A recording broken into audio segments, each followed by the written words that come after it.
Hey guys, we're here with Joe Bergamini, who is one of the top drummers right now in the industry. He's on Broadway. He plays for Jersey Boys. He plays for Rock of Ages. The man is all over the map. Plus, he has his own books that are out now. Give a warm welcome to Joey. And Joe, I just want to ask you some questions. Sure. Tell me how you got started. So I started in the 7th grade, and what got me started was it was just sort of a sudden thing. Back in those days, all the kids used to come into school with notebooks, and they had names of bands scrawled on the notebooks. Okay. And I saw these band named Black Sabbath, REO Speedwagon, The Doors, Rush, Yes, Classic stuff. all that stuff. And so I asked my mom to get me the radio. I was listening to the radio. I started taping things off the radio, and one day I put a cassette in, and I was like making a tape or listening to the radio, and I managed to capture the song Subdivisions by Rush, and then right after that I captured Dance the Night Away by Van Halen. Okay. And I heard those two songs, and just something clicked inside of me, and I heard the drums, and I just said I have to be a drummer. So in my old-fashioned Italian household, my dad's like, well, I'm going to get you lessons at the local store, and you take the lessons. If you do well for a few months, then we'll get you a kit. So I went and I took lessons, and worked really hard at it. And I was taught traditional grip, played on the pad for a couple of months. Now, of course, that's not how I teach now. Things are a little different. But I did that, and I really wanted the set. And then in the store, it was similar to this store, the local store, had a drum set there that was my dream set. Dying for it, and yeah. A 4-piece set, and I got a paper route. Oh, wow. I saved up my money. My mom would help me sometimes in the morning. But I got a paper route because my dad wanted me to put in a little, work towards the set.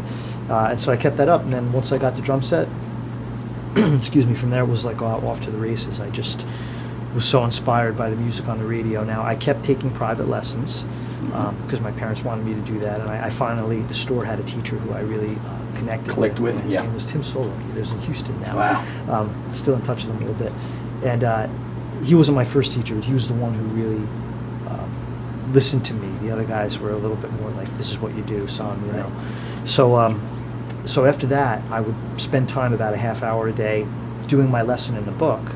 But unbeknownst to my teacher, then for like an hour and a half to 3 hours more every single day, I would just play along with my favorite songs. Wow. And half the time I spent playing along to Rush, because Neil was my hero.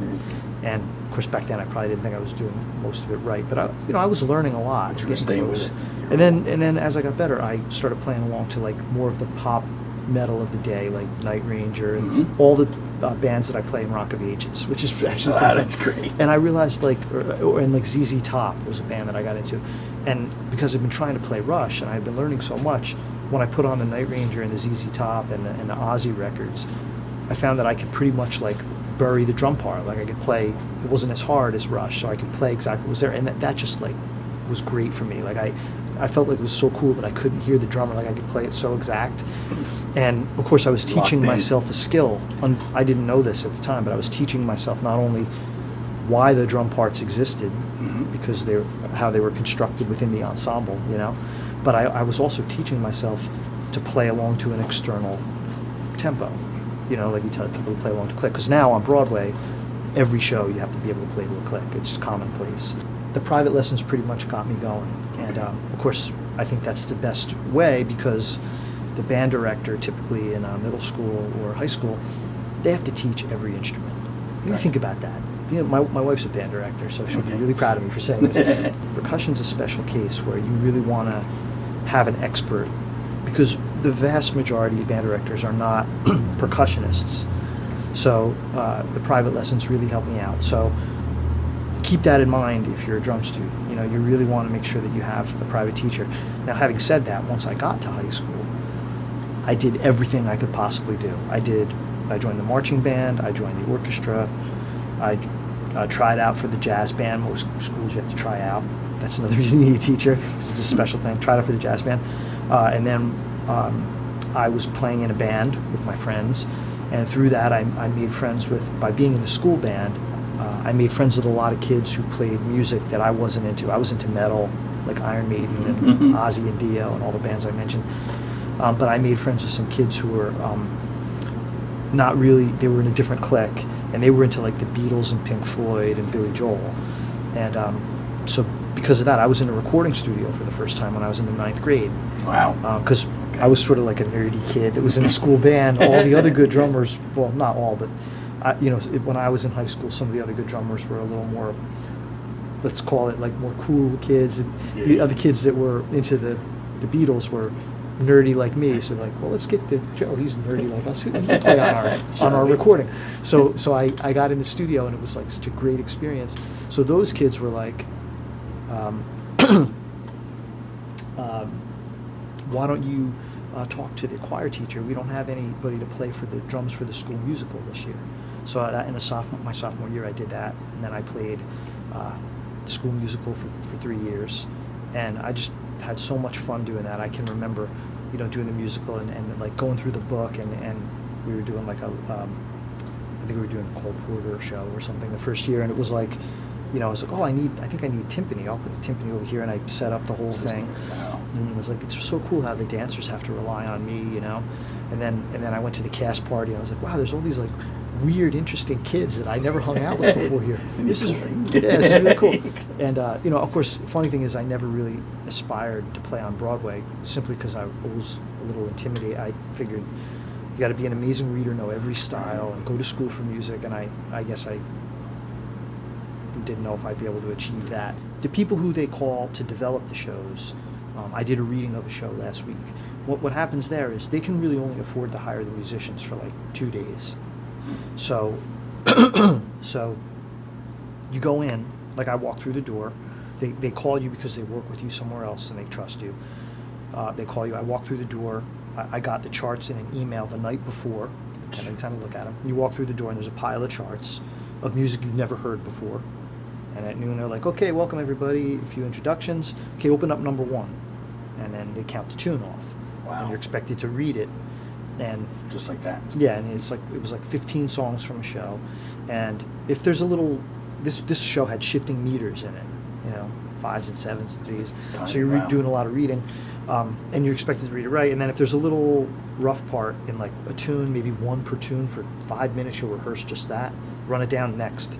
And then the next day you play a concert, maybe for backers or for people who can help move the show to the next level. Okay. So, and then of course when you do Broadway shows for a living, you might be doing like I did In the Heights, and then before that I did Jersey Boys, and then I did Rock of Ages, and I did Lion King. I mean, every one of those, the style of playing is really different. So if you want to get into doing Broadway professionally and do shows on a regular basis, you have to be able to read well. You have to know and be able to sound authentic in all the styles, and you have to be able to play to a click, and you have to be able to take direction.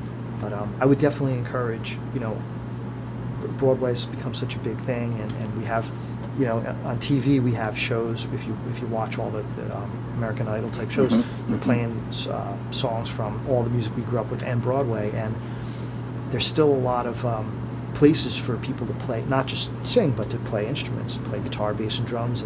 Like, what's your advice to kids now? In such a fast-moving, time we live in now, where results are yesterday. I mean, can you just can you just in your opinion, how important music is, and to learn it, to put the effort in? It is a really different world today when the kids learn. So what I think you should do, what's really important, there's so much information out there now. It's on YouTube, it's everywhere. We're bombarded with information, and what winds up happening is that the information becomes so cheap that you don't actually absorb it. It's like, oh yeah, here's a Tony Williams video, I'll watch that for 2 seconds. Oh, here's somebody else, I'll watch that for 2. And so you wind up with a very shallow field of knowledge. Okay, so good point. What I encourage my students to do is have a hero. Have a guy, like if there's somebody you like, dig into that person, study that person. Whatever it is you're into, if you play bass or guitar or if you sing, do an in-depth study and try to glean inspiration. And then when you've done that, you move on. All of my students are like, I'm like, well, get this DVD or get this album or get this book. And they're like, well, I don't have any money. I'm like, you know what? I didn't have any money either. That's why I had a paperback. That's right. Okay? Yeah. Now, I understand that a lot of parents say don't want their kids doing something like menial, like a paper route in their mind. Yeah. You know, my old man thought it would build character. You know, it's a well. funny idea that it might build character. Well, But he's right. okay, so you don't want to do that. I didn't have any money. You know, you didn't have any money, but Right. somehow I bought albums. You know, when I would scrape money together, every kid gets money. Whether you get it from your parents, you get an allowance, you get a part-time grandparents, job, somebody whatever. would get it. Yeah. You know, I would spend my money on albums and gear. A lot of my students still do spend it on gear. But then they say, well, I don't have any money for the content. I don't have any money for the albums. And of course, when you can get it all for free, why spend your money? Right? That's the reality. There's no putting the genie back in the bottle, right? Yeah. But what I tell my students is, and people who come to my clinics is, you made this bed now, and now you're going to sleep in it, because now you want to go into the music business, and the music business is ruined because of it. Okay? It's a fact. It's like, you want to get everything for free. You want to take everything for free. Then you're going to go to school. There's all these kids. Enrollment at colleges for music is not down. It's actually pretty good. It's pretty healthy. Okay. But unfortunately, and I tease my students, but there's a lot of truth. And I say, because of what you and your friends have been doing for the last 10 years, The music. Yeah. what are you going to do when you get out of school? Broadway can't take 15 new drummers a year. Maybe a couple guys break in. It's So hard. like I always go back to, there's no free lunch. I said it before. So, you know, it's great. It turns out that YouTube is great. It's like other internet businesses. It's great for the customer to pay nothing, Right. but sometimes you don't realize the repercussions that it has. And if you want to be a musician, there's definitely there are real repercussions They having start to to do feel. having to do you'll with how see it. difficult the business has become. And you know, a lot of my students give a serious thought to doing this, you know, which makes me really happy. That's because good. I put That's a lot good. of passion into it, and a lot of my students.